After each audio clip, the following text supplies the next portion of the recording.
क्या संसद के मॉनसून सेशन में संविधान बदल जाने वाला है? ये प्रश्न ऐसे ही बेसलेसली नहीं उठाया जा रहा है। दोस्तों, भारतीय राजनीति में कुछ घटनाएं ऐसी होती हैं जो अखबारों की सुर्खियों से कहीं ज्यादा बड़ी होती हैं। वे इतिहास का रास्ता बदल देती हैं। और आज मैं आपको ऐसी ही एक राजनीतिक शतरंज के बारे में बताने जा रहा हूं जिसकी चालें शायद आप अभी तक समझ नहीं पाए हैं। जरा सोचिए, अगर 2029 के चुनाव में भारत की लोकसभा 543 सांसदों की जगह 850 सांसदों वाली हो जाए तो क्या होगा? अगर देश की 1/3 सीटें महिलाओं के लिए रिजर्व हो जाएं तो क्या होगा? अगर उत्तर और दक्षिण भारत की राजनीतिक ताकत का संतुलन हमेशा के लिए बदल जाए तो क्या होगा? सवाल बड़ा है, लेकिन उससे भी बड़ा सवाल यह है कि क्या मोदी सरकार मॉनसून सेशन में संविधान संशोधन लाने वाली है, जो कुछ समय पहले संसद में आया था और अटक गया था? आइए इसकी पड़ताल करते हैं, शुरू करते हैं।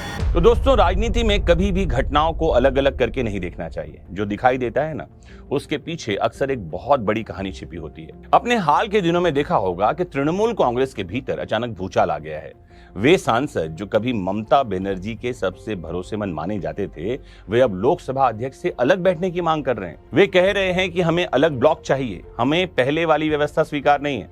राजनीति में जब सैनिक अपनी सेना से दूरी बनाने लगे तो समझ जाइए कि युद्ध की दिशा अब बदल रही है। राज्यसभा में भी तृणमूल कांग्रेस के सांसदों के इस्तीफे की खबर सामने आई है।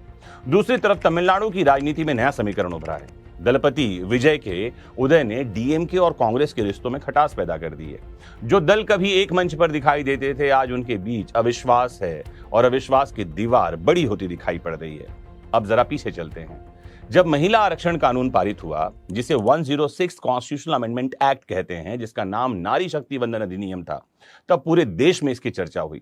लेकिन बहुत कम लोगों ने उस कानून की सबसे महत्वपूर्ण शर्त पर ध्यान दिया। शर्त था परिसीमन यानी डिलिमिटेशन। कानून कहता है कि महिलाओं के 33% रिजर्वेशन के जो प्रावधान है वो तब लागू होंगे जब नया सेंसस यानी जनगणना पूरी हो जाएगी और उसके बाद भी डिलिमिटेशन यानी परिसीमन की प्रक्रिया पूरी होगी।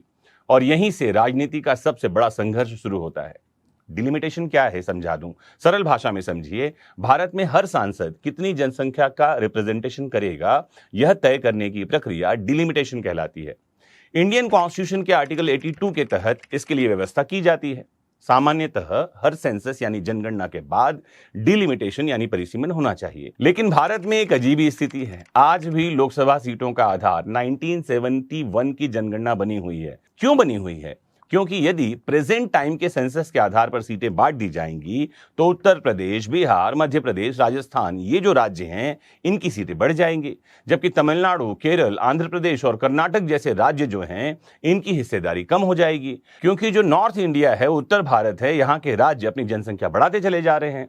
और यहीं से शुरू होती है दक्षिण भारत की सबसे बड़ी चिंता। उनका तर्क है कि हमने पॉपुलेशन कंट्रोल में सफलता पा ली है और अब यदि सीटों का बंटवारा जनसंख्या के आधार पर होता है तो हमें हमारी सफलता की सजा मिलेगी। यही कारण था कि पिछली बार जब लोकसभा की सीटें 543 से बढ़ाकर 850 करने का प्रस्ताव आया, तब विपक्ष ने जोरदार विरोध किया। सदन में 21 घंटे से ज्यादा की बहस चली और सरकार को 2/3 बहुमत चाहिए था, जो नहीं मिला। लोकसभा में कुल 528 सांसदों ने मतदान किया, लेकिन समर्थन में केवल 298 वोट मिले, विरोध में 230 वोट पड़े और यहीं पर पूरी कवायद रुक गई। लेकिन राजनीति में हार कभी फाइनल नहीं होती। सवाल यह है कि क्या सरकार वही संख्या जुटाने की कोशिश कर रही है? आइए मैं आपको इसका कैलकुलेशन और मैथमेटिक्स समझाता हूं। एनडीए के पास मूल रूप से 293 सांसद थे। एक्स्ट्रा जो सपोर्ट उन्हें मिला, उसके बाद 298 तक इनकी संख्या पहुंच गई। अब यदि टीएमसी जो है उसके असंतुष्ट सांसद अलग रुख अपनाते हैं और यदि कुछ रीजनल जो पार्टीज हैं वो साथ हो जाते हैं या तटस्थ हो जाते हैं और कुछ सांसद मतदान में नहीं आते हैं, तो पूरा समीकरण बदल सकता है। राजनीति में कई बार जीत समर्थन से नहीं, अनुपस्थिति से भी मिलती है और यही कारण है कि आज टीएमसी के भीतर हलचल है, डीएमके की नाराजगी दिखाई पड़ रही है और छोटे दल जो है वो खामोश दिखाई पड़ रहे हैं। इन सब को केवल दर बदल की घटनाओं के रूप में नहीं देखा जा रहा है, इन्हें भविष्य के एक बड़े संवैधानिक संघर्ष की भूमिका माना जा रहा है। राज्यसभा की स्थिति भी दिलचस्प है दोस्तों। जहां पहले सरकार को संख्या जुटाने में संघर्ष करना पड़ता था, वहीं हाल ही के चुनावों के बाद आंकड़ा मजबूत हो गया है। इसलिए असली लड़ाई राज्यसभा में नहीं है, अब ये लोकसभा में है। और यदि लोकसभा में संख्या का प्रबंध सरकार कर लेती है तो भारत की राजनीति अगले कुछ वर्षों में एक नया मोड़ देख सकती है। कल्पना कीजिए कि 850 सांसदों वाली लोकसभा, जिसमें 1/3 महिलाएं बैठी हों, उत्तर और भारत के बीच नया संतुलन दिखाई पड़े और शायद स्वतंत्र भारत का सबसे बड़ा राजनीतिक रीऑर्गेनाइजेशन हो। लेकिन कहानी का सबसे महत्वपूर्ण हिस्सा अभी बाकी है। क्या डीएमके वास्तव में समर्थन देगी? क्या टीएमसी की बगावत केवल दबाव की राजनीति होगी?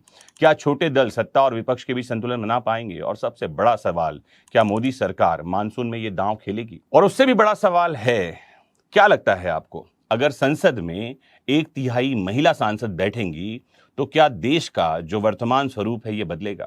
क्या महिलाएं कुछ बेहतर निर्णय लेंगी? क्या ऐसे कानून आएंगे जो देश की दशा और दिशा को बदल देंगी? या इसका भी हाल पंचायतों की तरह होगा, जहां महिलाओं के लिए पद तो आरक्षित कर दिए जाते हैं, महिलाएं बन भी जाती हैं सरपंच, लेकिन पूरी पंचायत कौन चला रहा है? सरपंच का पति, जिसे कि एसपी कह दिया जाता है। आपका क्या सोचना है, जरूर कमेंट बॉक्स में जुड़कर बताइए और साथ ही ये भी सुझाव दीजिए कि क्या आप ऐसे किसी मुद्दे पर कानून के नजरिए से मेरे विचार जानना, सुनना, समझना चाहते हैं। मोस्ट इंपॉर्टेंटली जरूर जुड़े रहिए आपके अपने फेवरेट प्लेटफॉर्म वैदिक शिक्षा से और अपना खूब ख्याल रखिए, क्योंकि आपका होना सबसे ज्यादा महत्वपूर्ण है। नमस्कार, जय हिंद।